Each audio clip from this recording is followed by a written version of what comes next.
This is Community Focus, a presentation of the Friends of MCTV. Our guest in this second segment is Camille Gerace-Nitschky, the Executive Director of Children's Grief Center, Great Lakes Bay Region. Welcome to the program. Hi, John. Thanks for having me. Camille, what is the Children's Grief Center? How long has it been helping children through their grieving process? So the Children's Grief Center is a nonprofit, and we've been in business since 2014. And our mission is that we create a healing environment for children, teens, and their families who are grieving a death. So not only do children come, but there is also a group that meets at the same time for their adults that bring them. So you reach children, you say, through programs such as classes. How do you reach the children who are experiencing the loss of someone close to them directly? So a lot of the agencies in town know about us, so counselors and hospice and funeral homes and schools, and we're really getting a good reputation via word of mouth. And actually, some people are actually Googling us. They Google children's grief and we pop right up.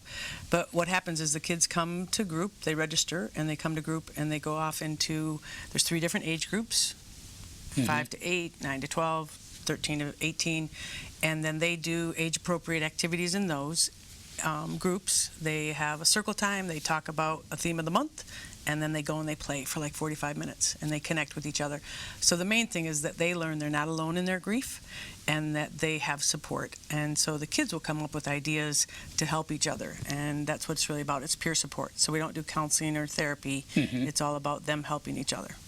And while the children are in these groups, the parents or guardians are also offered a group? Yes, we have an adult group, and the primary purpose of that group is so that they can learn how to help their kids that they bring to group. And they sometimes have their own circumstances with grief, specifically about the person that died, but really the focus is for them to get support on how to help their kids.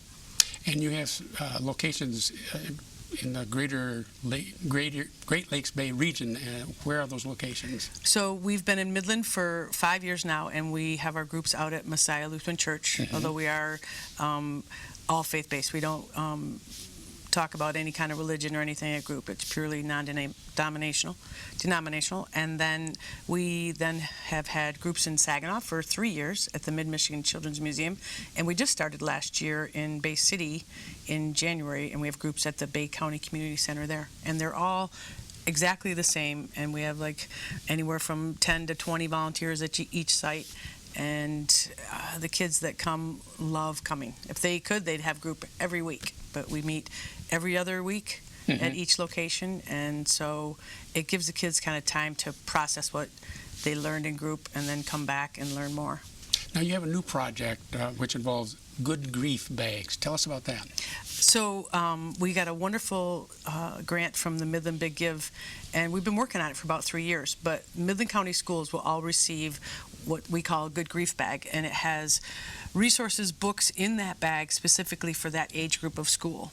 So, and it also has what we call an adult support pocket, which has all sorts of wonderful materials for the adults. So these bags will get loaned out from school to a family that may need them, and they can keep them for any period of time and then give them back when they're done. And then we also have a teacher support bag, and so that has specific resources. And the Dougie Center, which is an amazing organization out in Portland, they've been doing children's grief for 30 years. They have supplied us with materials, 2 wonderful DVDs in there. One is Understanding Suicide, and another one is Helping the Grieving Student, which just having those materials, as a resource for teachers is going to give them, some language to talk to children that they have in, their classrooms that have experienced a death. Well, what can you tell us about your summer program, Camp Grief, Grit, and Hope? Well, so we got a grant from the Midland 100 Club to have a camp, and last year we had our first one.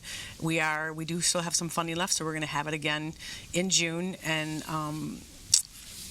the Lazy Turtle Ranch and Kepler Properties have graciously provided us the space. It was a wonderful day of fun. It's 9 to actually it was 11 to 9 o'clock at night. I don't know if you can see the little drum here. So we have a guide, Josh Robinson, comes from Philadelphia, and he's like the drum whisperer with kids. But within about 15 minutes, we had 100 people drumming in unison to, it's called an earworm. So the kids picked words for the day, and then they made this rhythm using those words. And he is just a phenomenal character that travels all around the country doing grief camps, and we're really fortunate that we're able to have him here. And this is a sample of one of the drums that we made at camp, and it's something that the kids, my people that come to group have said to me, oh my gosh, I could tell something was up, because the next thing I know, she was drumming, so we all got our drums out. So even the adults make drums, and the volunteers made drums, and it's a fantastic day. And you're taking registrations for the 2020 camp now? We are. It'll be June 13th, and we'll be looking for volunteers, and then also families that want to come to group. Now, you mentioned volunteers several times. Do you need volunteers? We always need volunteers. You could work in the office helping do stuff there, but we do have volunteers in group. It's, solely based on that. And we do a really wonderful, 15-hour training so that everybody feels comfortable, because the last thing people are like, oh, I don't know how to talk to kids about grief or death or whatever. So we make sure that they're prepared and feel really comfortable and confident. It's a 15-hour training. Our next one is January 10th. It's Friday evening and then all day Saturday. And most of our volunteers that come have said that it's changed how they look at so many things regarding grief and death. And it's given them tools not only that they use in group, but they're able to use in their lives. And many of them that come to group have had their own personal experience with grief, and so it allows them space to process some of that and do some of the work that we do with the kids. So we'll make life journey maps, and we just do different things that we do in group too, so it's beneficial to all of them. Okay, Amy, where can folks find more information about any of these activities we discussed? Okay, so we do have a website, www.childrensgriefglbr.org, and then we have a Facebook page and Instagram, and they can always call the office. The number is 989-495-9335. Thank you, Camille, for that update on the Children's Grief Center.